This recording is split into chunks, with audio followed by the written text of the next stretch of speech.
Tahun melawat Malaysia 2026 dah tak lama lagi kan? Dan semua orang tengah tengok satu pasaran ni, pasaran gergasi, China. Nah, untuk anda semua pengusaha pelancongan kat Malaysia, ini bukan sekadar peluang biasa tau. Ini macam satu riset besar-besaran. Jadi, dalam perkongsian kali ini, jom kita bedah sama-sama data-data paling penting dari satu laporan industri terbaru. Tujuannya, untuk kita bina satu pelan tindakan yang betul-betul strategik untuk tawan hati pelancong dari China. Okey, kita mulakan terus dengan satu nombor yang memang patut buat kita semua duduk tegak. 61%. Dan dengannya betul-betul, ini bukan ramalan tau, ini realiti. 61% ejen pelancongan kat China kata pasaran dorang untuk awal 2025 dah pun lagi kuat dari tahun 2024. Maksudnya apa? Maksudnya ombak pelancong ni bukan akan datang. Ombak tu dah mula naik. Soalan paling penting untuk kita kat Malaysia, kita dah siap ke dengan papan luncur kita? Jadi, untuk pastikan kita semua betul-betul bersedia, kita akan lihat 5 perkara penting. Pertama, kita tengok macam mana pasaran China ni pulih. Kedua, kita kenal siapa sebenarnya pelancong generasi baru ni. Lepas tu, kita kaji strategi nak pikat ejen pelancongan kat sana. Keempat, kita akan faham kenapa pengalaman langsung tu jadi kunci kejayaan. Dan akhir sekali, kita akan sentuh sikit pasal revolusi teknologi AI yang sedang mengubah segala-galanya.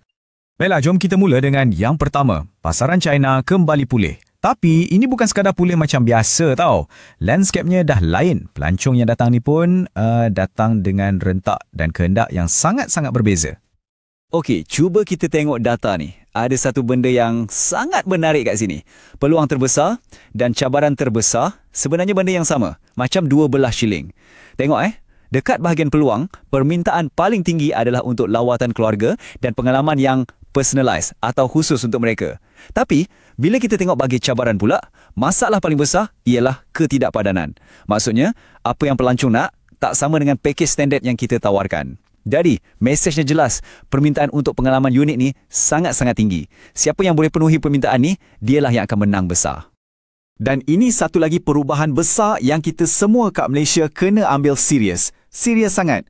Kalau kita tengok penghujung 2024, Asia Tenggara ni destinasi nombor 2 paling popular. Tapi bila kita tengok unjuran untuk 2025, Eropah Barat dah potong kita. Dia dah rampas tempat kita. Apa maksudnya ni? Ini petanda yang sangat jelas. Pelancong China yang sanggup berbelanja lebih, sekarang ni diorang tengah cari destinasi jauh yang penuh dengan pengalaman. Jadi Eropah tu saingan terus kita sekarang. Dan kita kena faham apa yang buat diorang pilih ke sana.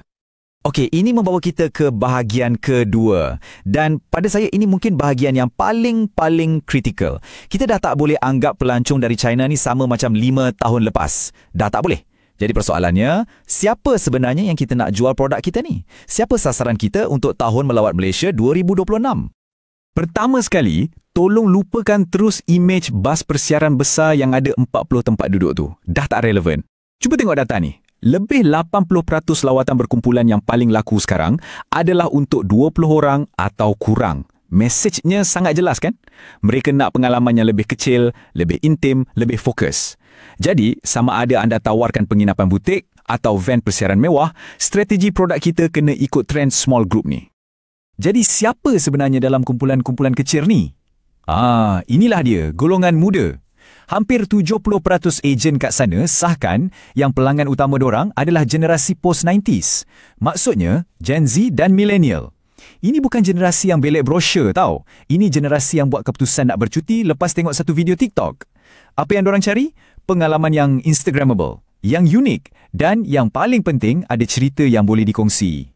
Jadi, macam mana kita nak faham apa yang generasi baru ni betul-betul nak? Senang je. Jom kita curi sikit rahasia dari pasaran Eropah yang tengah laku keras tu. Kenapa diorang sanggup bayar lebih untuk terbang jauh ke sana?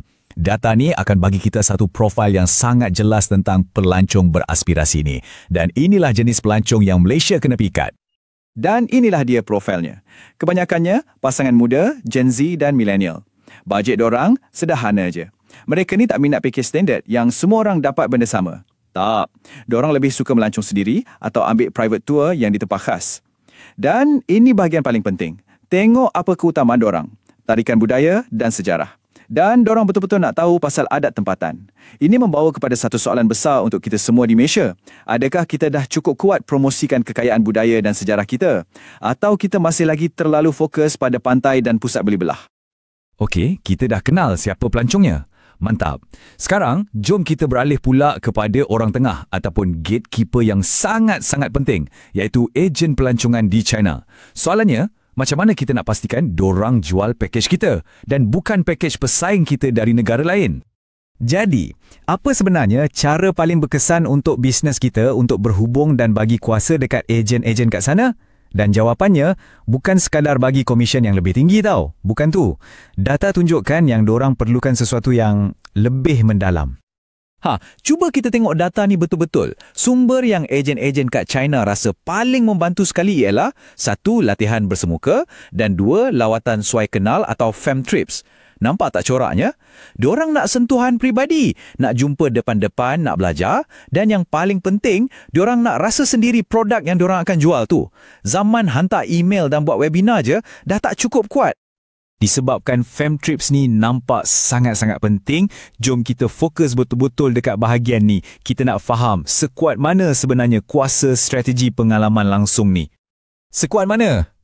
Tengok nombor ni. 90%. 9 daripada 10 ejen yang dikaji dah pun sertai sekurang-kurangnya satu fam trip antarabangsa lepas sempadan China buka balik. Ini dah bukan lagi bonus atau pilihan. Ini dah jadi standard industri. Tujuannya? Untuk bina keyakinan dan pengetahuan produk. Percayalah, kalau anda tak buat, pesaing anda confirm tengah buat.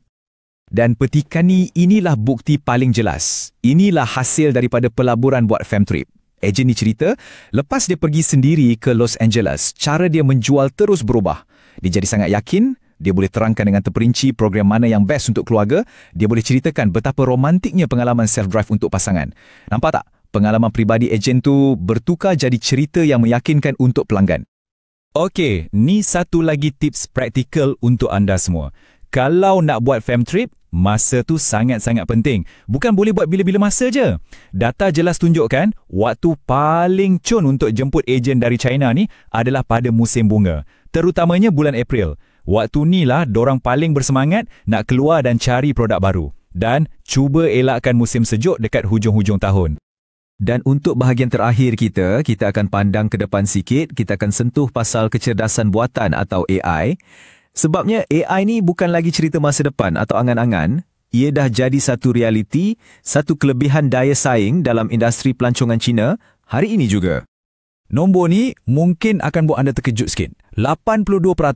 82% agensi pelancongan di China dah pun guna AI dalam kerja harian dorang. Apa maksudnya untuk kita? Maksudnya, partner B2B kita kat sana dah tak kerja manual. Dorang dah laju, efisien dan semua keputusan berasaskan data. Jadi, kita pun kena faham cara kerja baru dorang ni, barulah kerjasama boleh jadi lebih lancar. Jadi, macam mana dorang guna AI ni? Macam-macam. Ada yang guna untuk pembantu maya, sokongan terjemahan, khidmat pelanggan pintar. Tapi, yang paling penting untuk kita tahu ialah yang nombor 4 tu. Merancang jadual perjalanan yang personalized. Ingat tak masalah paling besar yang kita bincang awal-awal tadi? Pasal ketidakpadanan package tu?